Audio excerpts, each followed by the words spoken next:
এত বয়ানের পরেও কেন মানুষের দাড়িটা লম্বা হয় না? মদিনাওয়ালা নবীর তরিকায় কেন বান্দা টুপি মাথায় পড়ো না? আজকে নবীর তরিকারে জবাই করিয়া কেন বেঈমানের পা চাটা গোলাম হইয়া চুলগুলো কেটে কেটে ইন্দুর আর বান্দর হয়েছ রে বাবা? বল, আমার নবীর তরিকার মধ্যে কি চুল কাটার নিয়ম নাই? আমার নবীর তরিকায় নখ কাটার নিয়ম আছে। আমার নবীর আদর্শে জুতা কেমনে পরবা সেখানেও নবীর আদর্শ আছে। জুতাটা কেমনে খুলবা সেখানেও নবীর আদর্শ আছে। আমার নবীর কেমন পাওয়ারফুল আদর্শ! এমন আদর্শ জমিনে আর কারো নাই। অমুকের আদর্শের সৈনিক আমরা, আল্লাহর কসম। এই জমিনে যত মানুষের আদর্শ আছে, আব্রাহাম লিঙ্কনের আদর্শ, মাও সেতুনের আদর্শ, লেনিনের আদর্শ, কালমার্সের আদর্শ, এক কথায় সব দুনিয়ার মানুষের আদর্শগুলো নাপাক। একমাত্র মদিনাওয়ালা নবীর আদর্শই হলো পাক। সমস্ত মানুষের আদর্শ নাপাক, মদিনার নবীর আদর্শ কেন পাক?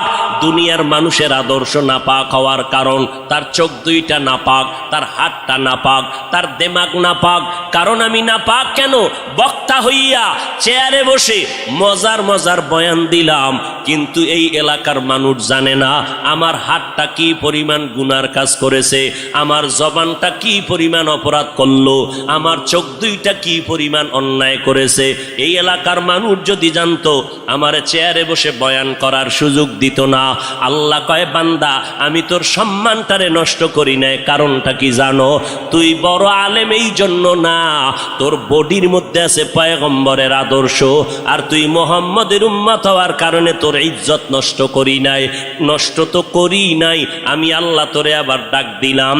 তওবার দরজায় ঈশা যদি দুই ফোঁটা চোখের পানি ছেড়ে আমি আল্লাহকে একবার আল্লাহ বলে ডাক দাও, লাব্বাইক বলে যদি তুই হাজিরা দাও, আমি আল্লাহ তোর জীবনের সব গুনাহগুলো মাফ করে দিব। কারণ আমি চাই না আমার মায়ার নবীর উম্মতেরা জাহান্নামে যাবে। কারণ একটা সেকেন্ডের আযাব আমার কোনো বান্দা সহ্য করার শক্তি হবে না। আম্মা জান আয়েশা বলেন, একদিন দেখি আমার মায়ার নবী আমার হুজরায় বসে গুনগুন গুনগুন করে কান্না করেন। আমি আয়েশা বললাম, নবী আমার কোনো ভুলের কারণে আপনি কাঁদেন, আমার কোনো ব্যবহারে কষ্ট পাইয়ে আপনি কাঁদেন নাকি? মায়ার নবী কয়, না না আয়েশা, তোমার ব্যবহারের কারণে কাঁদি না, আমি কান্না করি হাসরের ময়দানের কথা মনে পড়ে গেছে রে আয়েশা। ওই হাসরের ময়দানটা কেমন ভয়ঙ্কর হবে, ওই কথা মনে পড়ে যাওয়ার কারণে আমি কান্না করি। ও নবীর উম্মতেরা, আমার নবীর আদর্শ দেখিয়া মক্কার মানুষ দলে দলে কালেমা পড়ে নবীর সৈনিক হয়ে যায়। আমার নবীর কেমন আদর্শ! নবী রাস্তা দিয়ে হাঁটে, যেখানে কদম দেয় ওখান থেকে দীর্ঘদিন মেশকের ঘেরান আসতেছে। নবীর ঘাম থেকে মেশকের ঘেরান পাওয়া যায়। আমার নবী হাঁটতেছেন রাস্তা দিয়া, বারবার সালামের আওয়াজ শোনা যায়। সাহাবায়ে কেরাম বলেন, মানুষ নাই, সালামের আওয়াজ কোথার থেকে শোনা যায়? নবী বলেন, ও সাহাবায়ে কেরাম, আমি মুহাম্মদের সুসংবাদ পাইয়া জঙ্গলের হরিণ আমারে সালাম দিয়েছে, জঙ্গলের বাঘ আমারে সালাম জানিয়েছে, জঙ্গলের প্রাণীরা আমারে সালাম দেয়। আমার নবীর শরীরের মধ্যে মশা মাছি পড়া হারাম। আরবের মানুষ তাকায় দেখে, মুহাম্মদ যেদিকেই যায় একটা মেঘের খণ্ড তার মাথার উপরে। কেন? সূর্যের গরম জানো নবীর শরীরে লেগে কষ্ট না দেয়, মেঘের খণ্ড ছায়া দেয়। আমার নবীর শরীরে মশা পড়ে না, মাছি পড়ে না, নবী কষ্ট পাবেন। সেই নবী আমার এই উম্মতের আদর্শ বাস্তবায়নের জন্য পেটে পাথর বেঁধে কালেমার দাওয়াত দিলেন। আমার নবী মা হারা ইয়েতিম, বাবা হারা ইয়েতিম। নবী বলে, আমি দুনিয়াতে এসে একবার আব্বা বলে ডাক দিতে পারি না। এর উম্মতেরা, 6 বছরে মা হারায় ফেললাম, 8 বছরে আমার দাদাকে হারায় ফেললাম।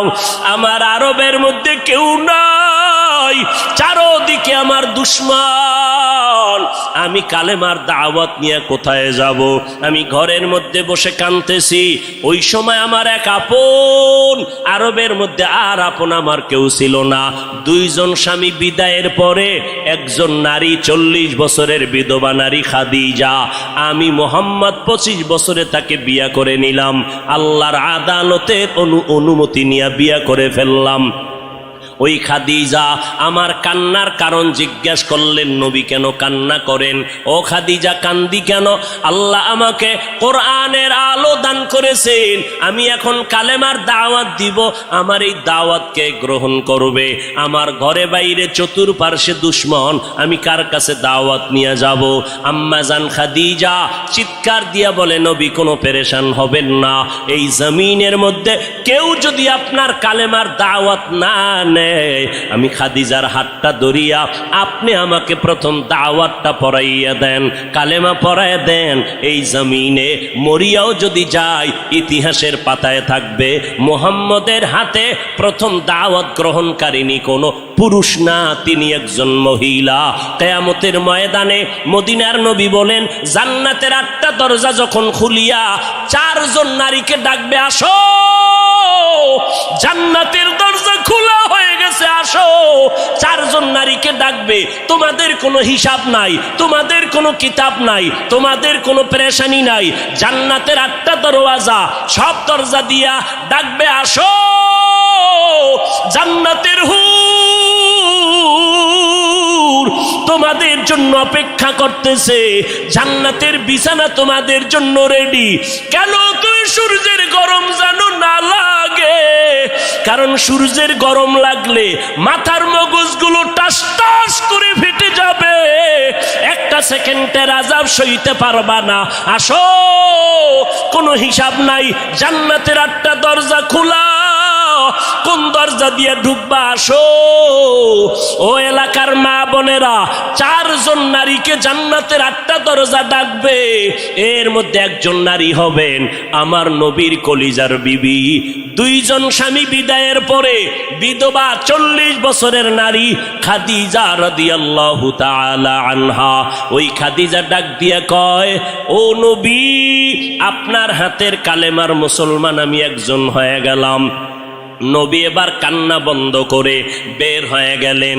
আর আমার দুঃখ নাই, আমার খুঁটি যখন মজবুত হয়ে গেল, আমার ঘরের চৌকাঠ যখন মজবুত হয়ে গেল, এখন আমি দাওয়াতে নেমে গেলাম।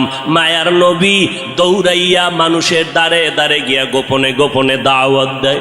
হাঁটতে হাঁটতে হাঁটতে হাঁটতে আমার নবী পাথরওয়ালা জমিন পারাইয়া তায়েফের ময়দানের কিনারায় দাঁড়ায় কয়, তোরা আমারে চিনোনি, আমি মক্কার মুহাম্মদ, আমি এক আল্লাহর দাওয়াত দিয়ে আসছি, গ্রহণ করো।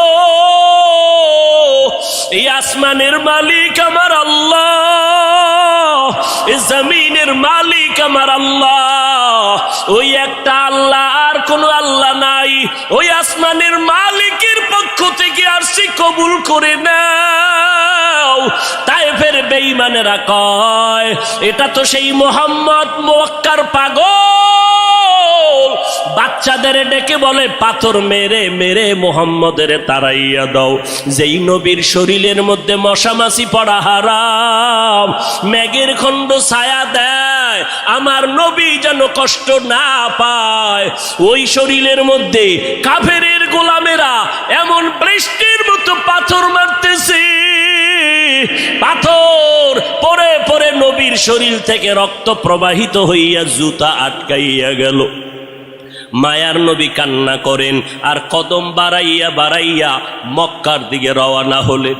আবার যত দূর যায়, আবার তায়েফের জমিনের দিকে তাকায়, আর আমার মায়ার নবী চোখের পানি ছেড়ে কান্না করে, আর বলে, উদয়ার মালিক,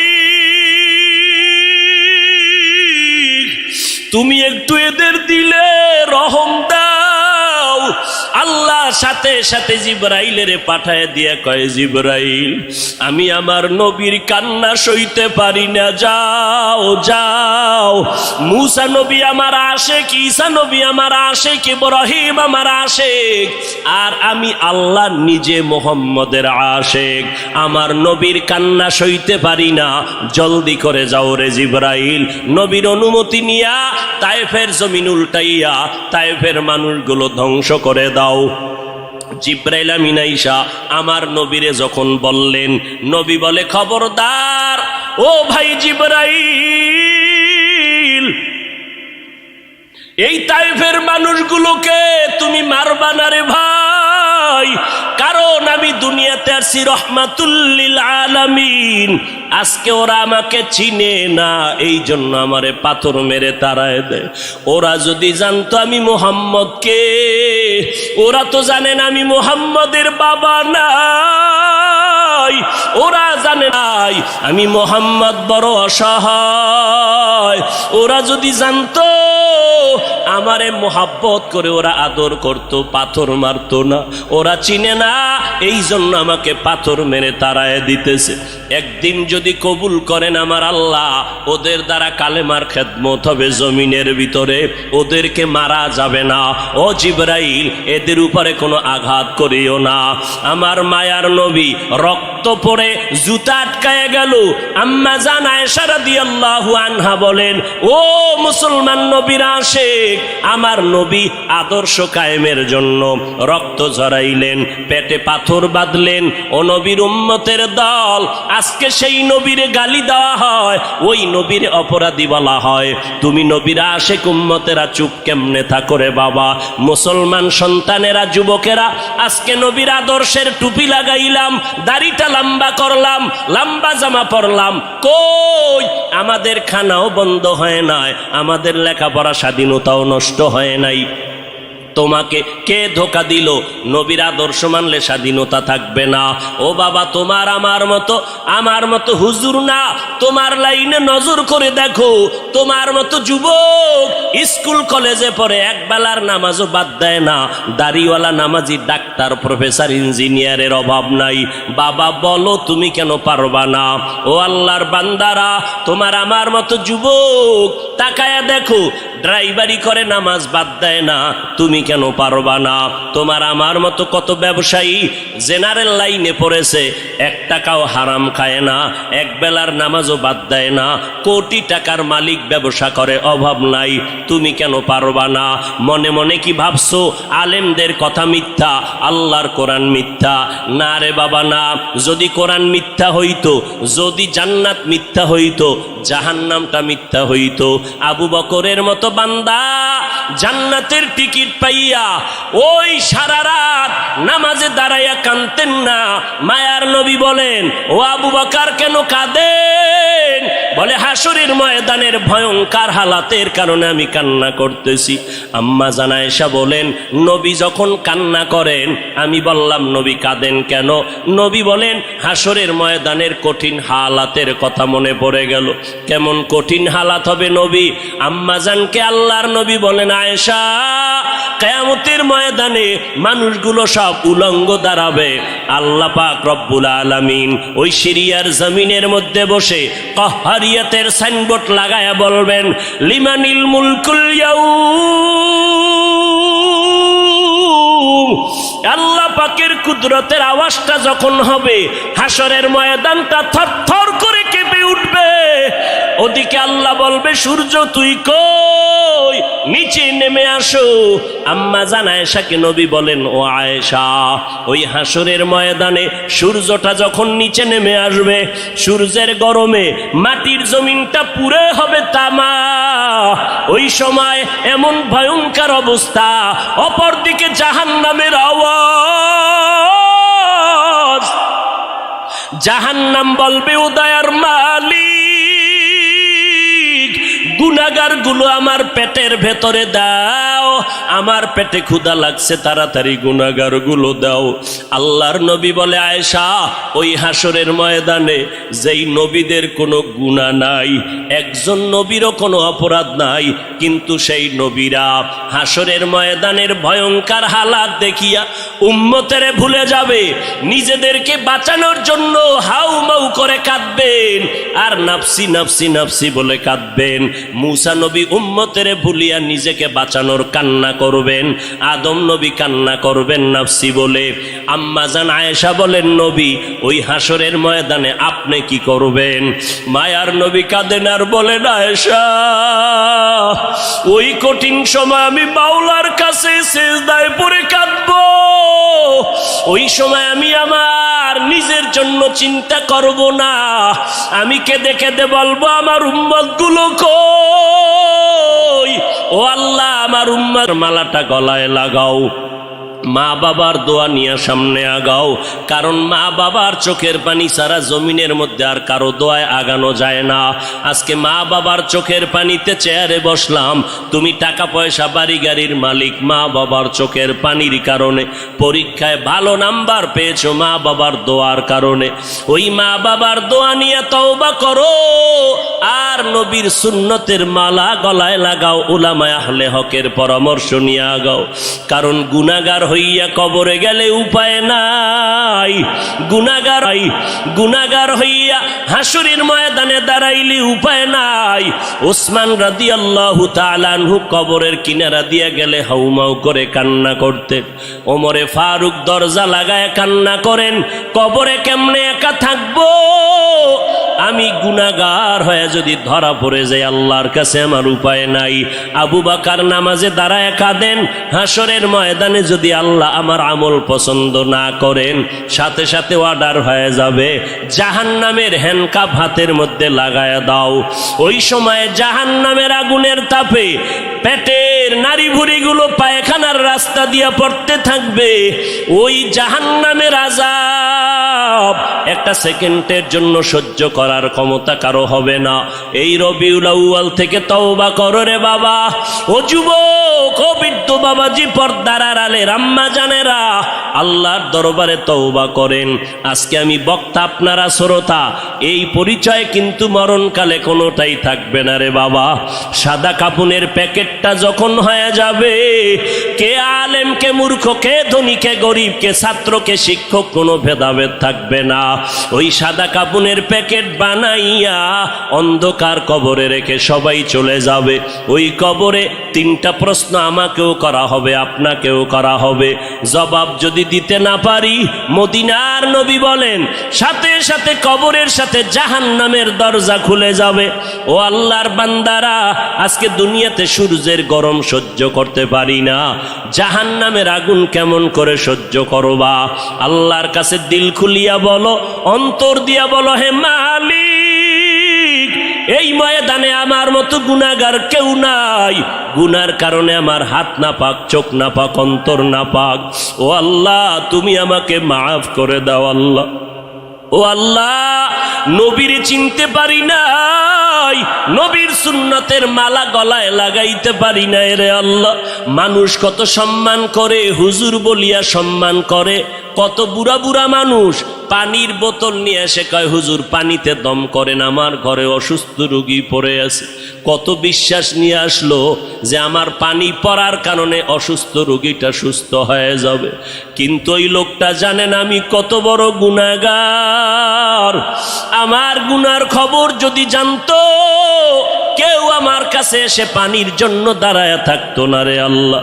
ও আল্লাহ, আপনি জানেন আমি কত বড় অপরাধী। আমার গুনার খবর আমার মা বাবা ভাই বোনেরা কেউ জানে না, আপনি জানেন রে আল্লাহ। জানার পরেও তো রাগ করিয়া পানি বন্ধ করেন নাই, বাতাস বন্ধ করেন নাই। আজকে এই ময়দানের মধ্যে মনে হয় আমার মতো গুনাহগার কেউ নাই। তওবার নিয়ত করে ফেললাম রে আল্লাহ, জীবনে আর নামাজ ছাড়বো না, বেপরদায় চলবো না, আর মা বাবাকে কষ্ট দিব না, উলামায়ে আহলে হকের বিরুদ্ধে যাব না। আল্লাহর কাছে তওবার নিয়ত যদি করে দুফোঁটা চোখের পানি ছেড়ে দাও, আল্লাহ বলেন আমি সাথে সাথে তোমার জীবনের গুনাহগুলো মাফ করে দিব। ও আল্লাহর বান্দারা, চোখের পানি নাই, গুনার কারণে দিলটা পাথর হয়ে গেল। আল্লাহর মোহাব্বত নাই, চোখে পানি নাই। আল্লাহর কাছে তৌফিক চাও রে আল্লাহ, কান্নাওয়ালা চক্ষু দান করে দাও, জিকিরওয়ালা জিব্বা দান করো, আখিরাতের ফিকিরওয়ালা কলব দান করো। ও দয়ার মালিক, আর নবীর তরিকার বাহিরে চলবো না, আর ওলামায়ে আহলে হকের বিরুদ্ধে যাব না, মা বাবার বিরুদ্ধে যাব না, দেশ ও জাতির বিরুদ্ধে ষড়যন্ত্রে লিপ্ত হব না।